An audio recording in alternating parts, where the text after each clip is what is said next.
వచ్చిన ప్రతి ప్రభుత్వం రాజ్యాంగాన్ని మార్చేస్తాను, రాజధానిని మార్చేస్తాను, లేకపోతే మొత్తం తలకిందులు చేస్తానంటే తొగ్గులకు అవుతారు. తొగ్గులకు ఎందుకు ఇప్పటిదాకా గుర్తుంచుకున్నా మంచి పని కాదు. తొగ్గులకు గొప్పవాడని కాదు, పరమ మూర్ఖుడని, ముందు చూపు లేనివాడని. ఢిల్లీ నుంచి దౌలతాబాద్కి రాజధాని మార్చాడు, మళ్ళీ అక్కడి నుంచి రాజధాని ఢిల్లీ దాకా వేశాడు, జనాన్ని తరలించాడు, చరిత్రహుండిగా మిగిలిపోయాడు.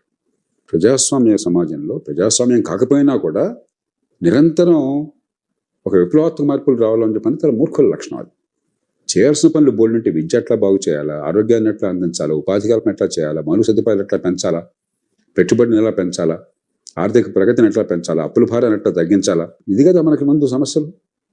చట్టబద్ధ పాలన ఎట్లా అందరికీ అందించాలా, చట్టం అందరికీ సమానంగా ఉండేట్టు ఎలా చేయాలా, మన అభివృద్ధి ఫలాలని గ్రామీణ ప్రాంతాలకి చిన్న పట్టణాలకి అలా విస్తరింప చేయాలా, ఇవి కదా మన ముందు ఉన్న సమస్యలు. అంతేగాని రాజధాని ఇక్కడ ఉంటే దాన్ని తీసిపారేయడమే నా లక్ష్యం, ఉన్నదాన్ని తగలట్టడమే నా లక్ష్యం, ధ్వంసం చేయడమే నా లక్ష్యం అనుకుంటే అది పరిపాలన కాదు. ఏంట్రా ఏంటి ఏడుస్తున్నావు ఏంట్రా? ఈ సొసైటీ నన్ను సైకో అని ముద్రేసింది.